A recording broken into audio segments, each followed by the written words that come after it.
إن الحمد لله نحمده ونستعينه ونستغفره ونعوذ بالله من شرور أنفسنا ومن سيئات أعمالنا من يهده الله فلا مضل له ومن يضلله فلا هادي له ونشهد أن لا إله إلا الله وحده لا شريك له ونشهد أن سيدنا ومولانا محمدا عبده ورسوله الذي أرسله بالحق بشيرا ونذيرا وداعيا إلى الله بإذنه وسراجا وقمرا منيرا فقد قال الله تعالى في كلامه المجيد وفي فرقانه الحميد أعوذ بالله من الشيطان الرجيم بسم الله الرحمن الرحيم ما كان محمد أبا أحد من رجالكم ولكن رسول الله وخاتم النبيين وقال الله تعالى في كلامه المجيد كنتم خير أمة أخرجت للناس تأمرون بالمعروف وتنهون عن المنكر وتؤمنون بالله بلغ العلا بكماله كشف الدجى بجماله حسنت جميع خصاله صلوا عليه وعليه আলহামদুলিল্লাহ মহান আল্লাহ পাকের দরবারে লাখো কোটি শুকরিয়া যে মহান আল্লাহ রাব্বুল আলামিন আমাদের সবাইকে দুনিয়াবি সমস্ত জানা থেকে ফারাক করে দুনিয়াবি সমস্ত ফিতনা থেকে বাঁচিয়ে রেখে আল্লাহ তাআলা অসংখ্য অগণিত বান্দাদের মধ্য থেকে আমাদের গোটা কয়েক বান্দাকে আল্লাহ তাআলার গোলামি করার জন্য আল্লাহ তাআলার ফরজে হুকুম পালন করার জন্য আল্লাহ তাআলা ঘর মসজিদে আসার মতন বসার মতন তৌফিক দিয়েছেন সেজন্য সবাই দিল থেকে শুকরিয়া আদায় করি বলি আলহামদুলিল্লাহ। আমরা গত জুমায় এরকম ভাবে আল্লাহ তাআলার কালামুল্লাহ শরীফ তথা কোরআনুল কারীম নিয়ে আলোচনা করতেছিলাম।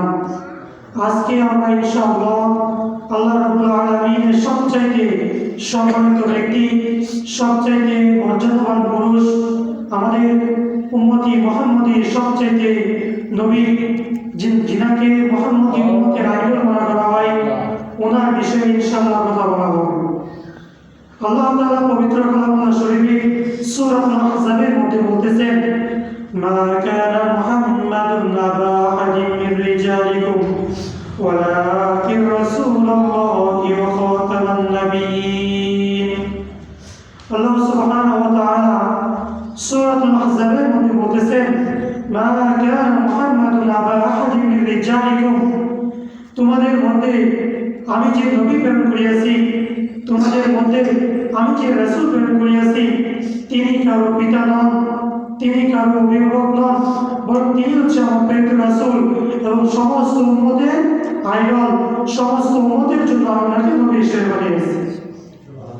আল্লাহ রাসূল সাল্লাল্লাহু আলাইহি ওয়াসাল্লাম হচ্ছে আমাদের সর্বশেষ এবং সর্বশ্রেষ্ঠ নবী। এই বিষয়ে যদি কারো সন্দেহ থাকে তাহলে সে বিনা হিসাবে জাহান্নামে যাবে। কারণ ইমানের 7টা বিষয়ের মধ্যে অন্যতম একটা বিষয় হচ্ছে নবীদের অস্তিত্বকে বিশ্বাস করা, নবীরা যে ছিল, নবীরা যে আসছিল, ওনাদের অস্তিত্বকে, ওনাদের দাওয়াতকে গ্রহণ করা, ওনাদের দিনকে মেনে নেওয়া হচ্ছে ইমানের 7টি বিষয় অন্যতম একটি বিষয়। সম্মানিত হাজির, এই কারণে আল্লাহ তাআলা এই আয়াতের মধ্যে আর বলতেছেন, মা কানা মুহাম্মাদুন আবা আহাদিন মিন রিজালিকুম ওয়ালাকিন রাসূলুল্লাহি ওয়া খাতামান নাবিয়্যিন। উনি তো তোমাদের সর্বশ্রেষ্ঠ নবী এবং উনি হচ্ছে তোমাদের সর্বশ্রেষ্ঠ নবী, যে বিষয়ে কোনো সন্দেহ নাই। তাফসীরের মধ্যে বলতেছেন, তাফসীরে জালালাইন আল্লামা সুয়ুতী রাহমাতুল্লাহি আলাইহি বলতেছেন যে অর্থ হচ্ছে এরকম, যদি কোনো মানুষ এই চিন্তাও করে যে না, নবী তো আমরা দেখি নাই, নবী আমরা দেখি নাই, তার মানে নবী ছিল নাকি, এরকম একটা প্রশ্ন যদি মনের মধ্যে আসে, তাহলেও বুঝতে হবে তার ইমানের মধ্যে সমস্যা আছে। কারণ আল্লাহ রাব্বুল ইজ্জত হযরত আদম আলাইহিস সালাম থেকে শুরু করে হযরত মুহাম্মদ সাল্লাল্লাহু আলাইহি ওয়াসাল্লাম পর্যন্ত অসংখ্য নবী রাসূল প্রেরণ করেছেন। তাদের মধ্যে মাত্র 313 জন হচ্ছে রাসূল, বাকি সবাই হচ্ছে নবী। রাসূল বলা হয় তাদেরকে যাদের প্রতি আল্লাহ তাআলা পবিত্র কালামুল্লাহ শরীফ, এরকমভাবে আল্লাহ তাআলা যে কালাম ছিল সেই কালামগুলো যাদের প্রতি নাযিল করা হয়েছে তাদেরকে রাসূল বলা হয়। আমরা জানি আল্লাহ রাব্বুল ইজ্জত এরকমভাবে দুনিয়ার মধ্যে ছোট বড় মিলে 104খানা কিতাব নাযিল করছিল। তার মধ্যে বড় 4খানা কিতাব তাওরাত, জাবুর, ইনজিল এবং কোরআন নাযিল। এই 4টা কিতাব হচ্ছে সবচেয়ে বড়, আর বাকি 100 কিতাবকে আরবিতে বলা হয় সহিফা, মানে ছোট ছোট কিতাব। এই সমস্ত কিতাব যাদের প্রতি নাযিল হয়েছে তারা হচ্ছে রাসূল, আর বাকি হচ্ছে নবী। আমি একটা উদাহরণ দিই। আমাদের দেশে দেখবেন, আমাদের বাংলাদেশের প্রেক্ষাপটে 350 এমপি আসন থাকে, কিন্তু তাদের মধ্যে মন্ত্রী দেওয়া হয় 50 থেকে 55 জন। যারা এমপি হয় তাদের মধ্যে থেকে কিন্তু মন্ত্রী বানানো হয়, মাত্র 2-1 জনকে একটু মন্ত্রী বানানো হয়, এটা প্রধানমন্ত্রী পাওয়ারে বানানো হয়। এই 40 থেকে 50 জন ওনারা হচ্ছে এমপি এবং মন্ত্রী। ঠিক এরকমভাবে যাদের প্রতি কোরআন নাযিল হয়েছে, যাদের প্রতি আসমানের কিতাব নাযিল হয়েছে, ওনারা হচ্ছে নবী এবং রাসূল। যাদের প্রতি শুধু কোরআন এবং আসমানের কিতাব নাযিল হয় নাই, ওনারা হচ্ছে নবী। বিষয়টা ক্লিয়ার করতে পারছি? এটা হচ্ছে নবী এবং রাসূলের মধ্যে পার্থক্য। এখন আসেন, কাদের মর্যাদা বেশি?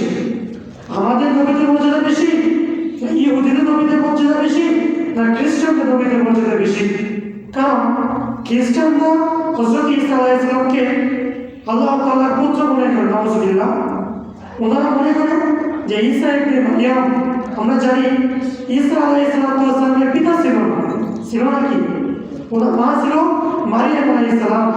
ওনাকে আল্লাহ রাব্বুল ইজ্জত পিতা ছাড়াই দুনিয়াতে পাঠিয়েছিলেন। এই কারণে খ্রিস্টানরা মনে করেন ঈসা ইবনে মারইয়াম হচ্ছে আল্লাহ তাআলার পুত্র, নাউযুবিল্লাহ। এবং মুসা আলাইহিস সালামের ধর্ম হচ্ছে ইহুদি। মুসা আলাইহিস সালামের অনুসারীদের নাম হচ্ছে ইহুদি। ওনারা মনে করে মুসা আলাইহিস সালামের ধর্ম হচ্ছে সর্বশ্রেষ্ঠ ধর্ম। এই ধর্ম তারা পালন করবে, তাদেরকে পরকালে কোনো শাস্তি দেওয়া হবে না। গতকালকে আমাদের ইসলামিক স্টাডিজ তৃতীয় পত্রের পরীক্ষা আমাদের একটা প্রশ্ন ছিল যে মা কানা মুহাম্মাদুন আবা আহাদিন মিন রিজালিকুম ওয়ালাকিন রাসূলুল্লাহি ওয়া খাতামান নাবিয়্যিন। এই আয়াতের ব্যাখ্যা করো এবং মুহাম্মদ সাল্লাল্লাহু আলাইহি ওয়াসাল্লামকে সর্বশ্রেষ্ঠ নবী এর প্রমাণ দেখাও, কোরআন এবং হাদিসের আলোকে দলিল এবং প্রমাণ উপস্থাপন করো। তখন আমরা এখানের মধ্যে 5টা ধর্মের কথা উল্লেখ করছি। প্রথমত মুসলিম ধর্ম, ইহুদি ধর্ম, খ্রিস্টান ধর্ম এবং বৌদ্ধ ধর্ম এবং হিন্দু ধর্ম।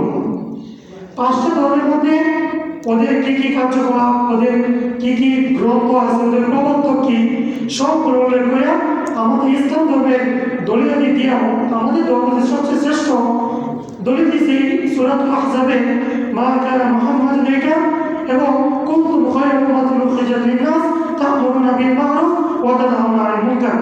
এরকম 5-6 আয়াতে দলিল দেওয়া হয়েছে।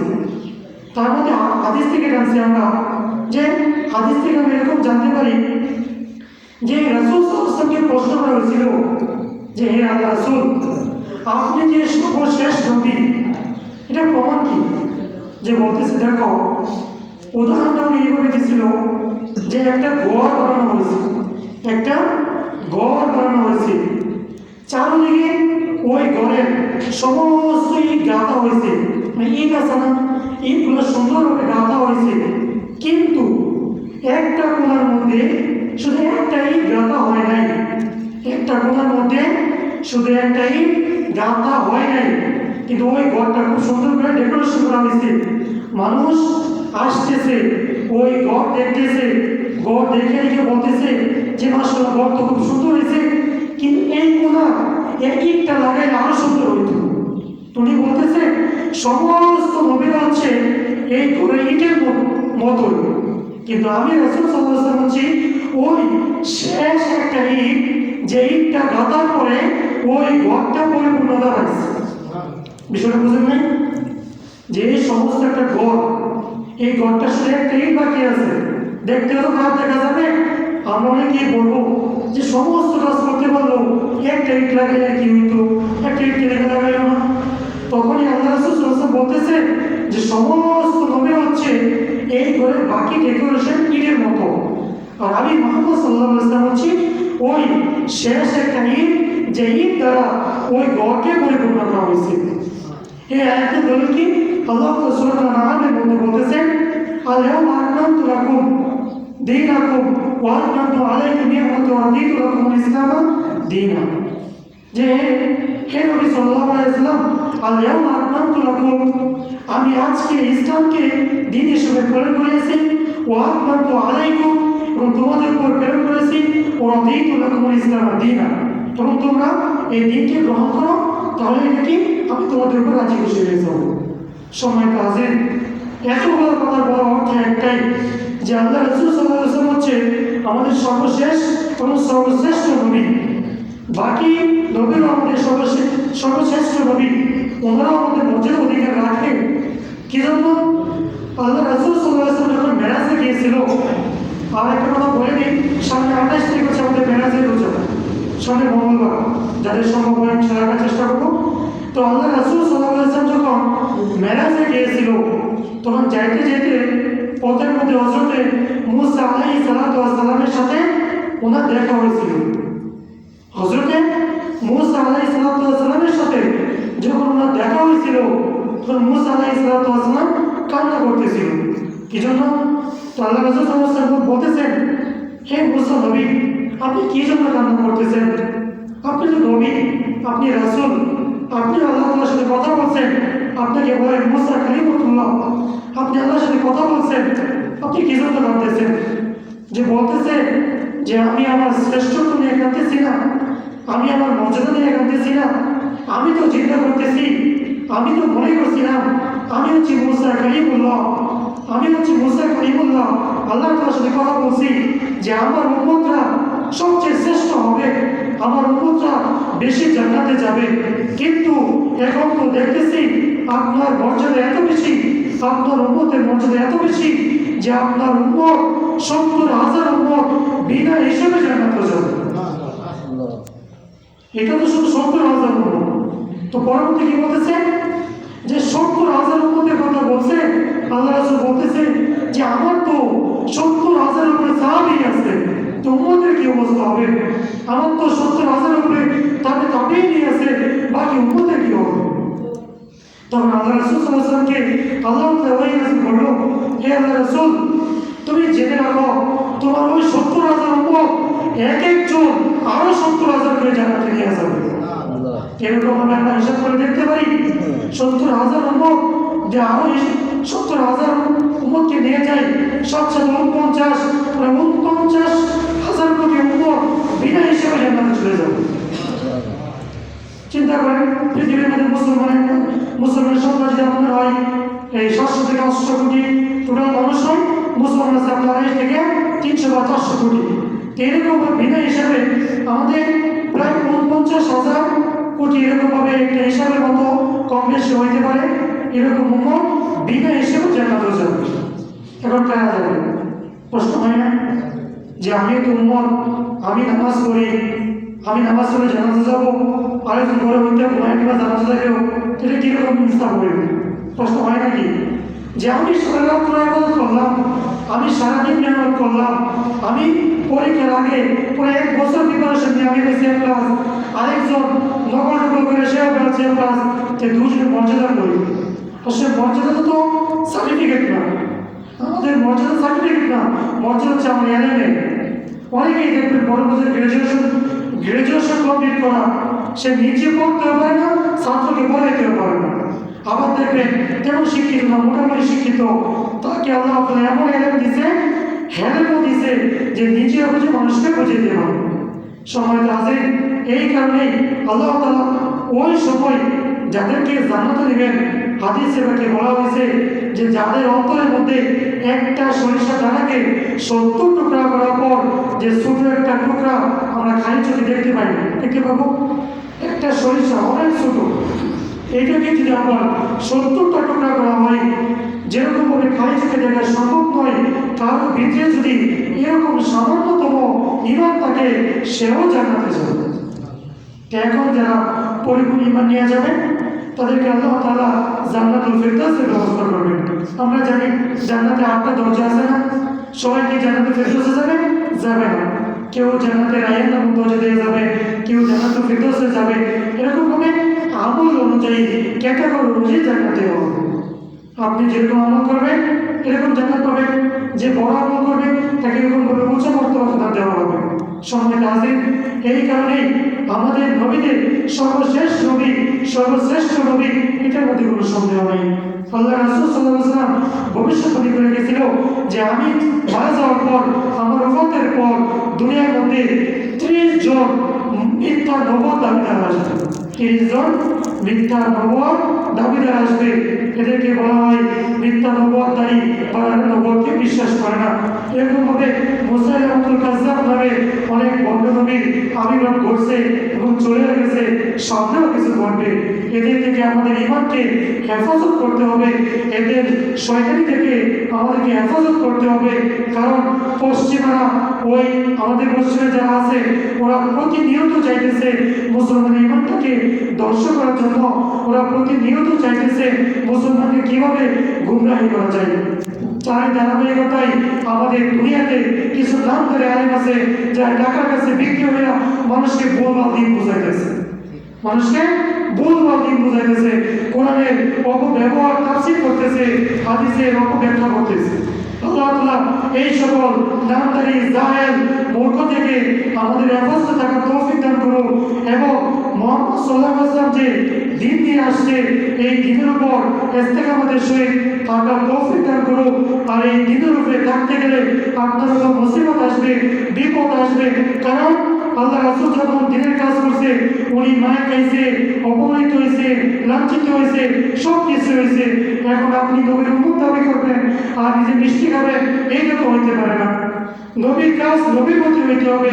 আপনাকে পাগল বলবে, আপনাকে এরকম মিথ্যা অপবাদ দিবে, অপমানিত করবে, লাঞ্ছিত করবে, তো সম্মান দিবে কে? আল্লাহ তাআলা। সম্মানিত হাজির, আল্লাহ তাআলা আমাদের সবাইকে নবীদের প্রতি, সমস্ত নবীর প্রতি পূর্ণ বিশ্বাস, পূর্ণ আস্থা রাখার তৌফিক দান করুন। সকলে বলি আমিন। ওয়া মা তাওফীকি ইল্লা বিল্লাহ, আলাইহি তাওয়াক্কালতু ওয়া ইলাইহি উনীব। সকলে সুন্নাত পড়ি।